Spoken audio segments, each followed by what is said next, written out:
4 দিনের মধ্যে আমরা কলকাতা দখল করে নেব। হ্যাঁ, কলকাতা দখল হয়ে যাবে। ওর লুনু কেটে না বন্ধ। বলছি দাদু, আগে এসব বলার আগে নিজেদের দেশটা দেখুন, কারণ আপনাদের দেশের ডাক্তার তো খুবই ভালো। এই কারণে বাংলাদেশের বেশিরভাগ পাবলিক চিকিৎসা করতে কলকাতার নার্সিং হোমে ভর্তি হয়, কারণ আপনাদের দেশের ডাক্তার এতই শিক্ষিত যে আইসিইউর ফুল ফর্মই জানে না। এটা আমি সঠিক বলতে পারবো না। আপনি একজন ডক্টর, আপনি আইসিইউ নো, আমি বলতে পারবো না, কারণ এটা আমার ডিপার্টমেন্ট না। আইসিইউ কি কারো ডিপার্টমেন্ট হয়? আইসিইউ বলে একটা ডিপার্টমেন্ট। আসলে আইসিইউ হলো ইন্টেনসিভ কেয়ার ইউনিট। এটি হলো একটি বিশেষ হাসপাতালের ওয়ার্ড, যা গুরুতর অসুস্থতা অথবা আঘাত সম্মুখীন রোগীদের গুরুত্বের জন্য প্রদান করে। আমি মানছি তোদের দেশে সবকিছুতেই দুর্নীতি, তাই বলে ডাক্তারিতেও। একটা কথা ভেবে দেখবি, তোদের ডাক্তারিতে দুর্নীতির কারণে তোদের মানুষ মরবে না। 4 দিনের মধ্যে আমরা কলকাতা দখল করে নেব। দখল করার আগে নিজেদের দেশের ডাক্তারি ব্যবস্থা এবং দুর্নীতিগুলো দেখ। নিজেদের দেশের শিক্ষা ব্যবস্থা থেকে শুরু করে চাকরি ব্যবস্থা পিছন মেরে বসা, আবার এরা কলকাতা দখল করবে। বলি কি দাদু, তুমি হয়তো ইয়ং বয়সে অনেক কিছুই করতে পারতে, কিন্তু এখন কিছু করতে পারবে না, কারণ নেতানো জিনিস কি দাঁড়ায় কখনো? তো কেমন আছো সবাই? আশা করি সবাই ভালো আছো। তো আজকে আমি কথা বলতে চলছি বাংলাদেশের কিছু আবাল পাবলিকের ব্যাপারে। এবার কিন্তু আমি বাংলাদেশের সবাইকে ইন্ডিকেট করছি না, কিছু কিছু পাবলিক আছে যারা ইন্ডিয়ান নামে বাংলাদেশে থেকে আবালগিরি চালু করেছে। তো আজকে আমি এই ধরনের কিছু পাবলিক তোমাদের সামনে তুলে ধরবো এবং হালকা করে চাটার চেষ্টা করব। এটাই হচ্ছে এদের ইন্ডিয়ার প্রতি ভালোবাসা। আরে মানলাম ইন্ডিয়া তোদের প্রতিবেশী দেশ হয়, তোরা বাংলাদেশের কিছু মানুষ ইন্ডিয়াকে পছন্দ করিস না। এবার পছন্দ করিস না বললে হবে না, বল পছন্দ করিস। তাই বলেই ইন্ডিয়াকে দখল করতে চাস, তাই বলে নিজের প্রতিবেশী দেশের ফ্ল্যাগকে পায়ের নিচে চাপা দিয়ে অপমানিত করবি। কখনো দেখেছিস ভারতের কোন লোক বাংলাদেশের ম্যাপকে পায়ের নিচে চাপা দিয়ে অপমানিত করতে? 4 দিনের মধ্যে আমরা কলকাতা দখল করে নেব। কারণ আমাদের দেশ অন্য কোন দেশকে নিয়ে হিংসা করে না, আমরা নিজেদের দেশ নিয়ে খুশি আছি। এই কারণে বিরাট কোহলির মতন কোন ব্যাটসম্যান বাংলাদেশে জন্মায়নি, জন্মেছে ইন্ডিয়াতে। এই কারণে তোদের দেশ ইন্ডিয়ার মতন চন্দ্রযানে যেতে পারেনি। এই কারণে তোদের দেশকে তোদের প্রতিবেশী দেশগুলো বিনোদনের দেশ বলে।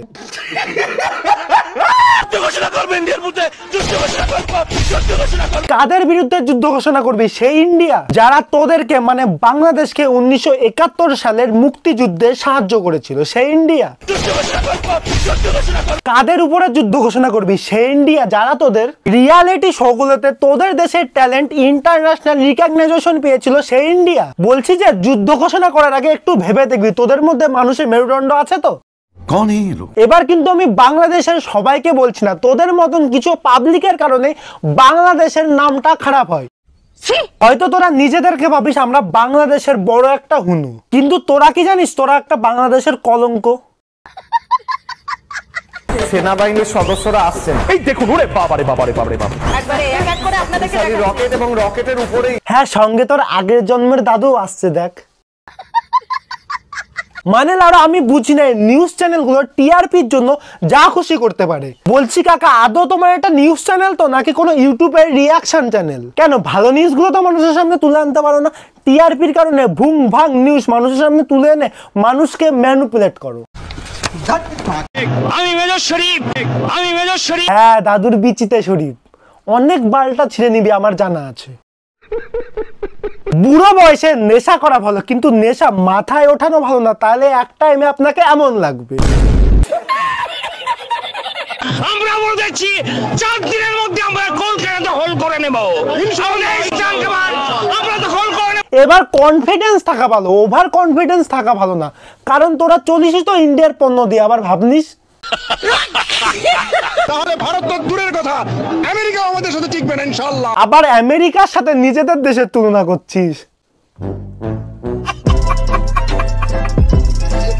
আমি বলে দিচ্ছি ভারতকে যে ট্রেনিং আমরা নিয়েছি, যে যুদ্ধ আমরা করেছি, আমরা শুধু 2 লক্ষ সৈনিক না, আমাদের সাথে 18 কোটি জনগণ। দাদুকে আর কিছু বলার নেই, কারণ এই দুই আবাল দোচা এমন একটা ভাব নেয় যেন কোনো বড় একটা হুনু। মুখটা দেখ একবার। আর তোর 2 লক্ষ সৈনিক 18 কোটি জনগণ তোর পিছনে গুজে রাখ, কারণ সেটা সমাজের কোনো কাজে লাগবে না। শুরু হয়ে গেছে সেনা অ্যাকশন, সেই ছবি ডান দিকে চলছে।